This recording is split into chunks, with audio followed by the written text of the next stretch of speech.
At a certain point, we believe in accountability. And that's the theme I want to kick off with tonight. We're at a fork in the road for the future of our direction as a Republican Party. Is our goal to just defeat the left? Or is our goal to actually save the country? To me, the answer is clear. There was a time and place to own the libs. Not anymore. Now we own responsibility for saving our nation. Do we adopt the methods of the left, silencing, canceling, picking favorites in a private sector, or do we actually own the principles of the American founding? Freedom, merit, the rule of law, the pursuit of excellence. To me, that answer is crystal clear. That's where we're headed. It's not anymore about what are we running from. The question about what are we running to. It's not about what we're against anymore. It is about what we actually stand for as Republicans, as conservatives, as Americans. Individual, family, nation, and God beats race, gender, sexuality, and climate if we have the courage to stand for what is right, what is true, what is good.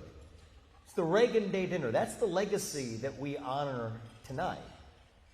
Now, it's tempting when we're in power to be able to say that, hey, we're going to use the methods of the other side against them, because if we don't use it now, then we're never going to have the chance to do it. When the other side's in power, they're not going to extend us the same courtesy. But the point is, if we adopt the left's methods, no, we're not going to be successful in reviving this country, because we lose the very thing that we were actually fighting for, and that is our identity as Americans.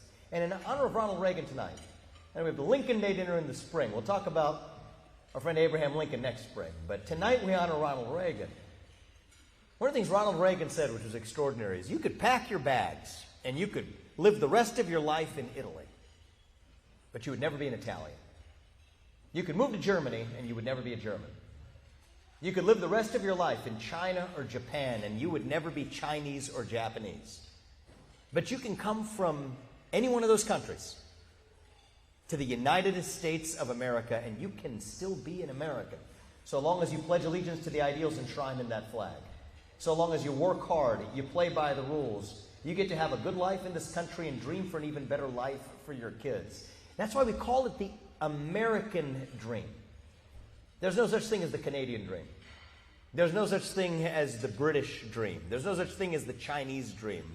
We call it the American dream for a reason. It is distinctive to our country. It is what makes American exceptionalism possible. And it is that American dream that we want to revive from the heart of the country, the center of the country, right here in our own home state of Ohio.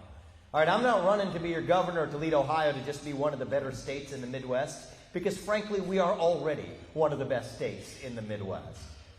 I'm running to be your next governor because we want to lead Ohio to be the top state in the country to raise a young family, to give your kids a world-class education, to celebrate success and revive that new American dream.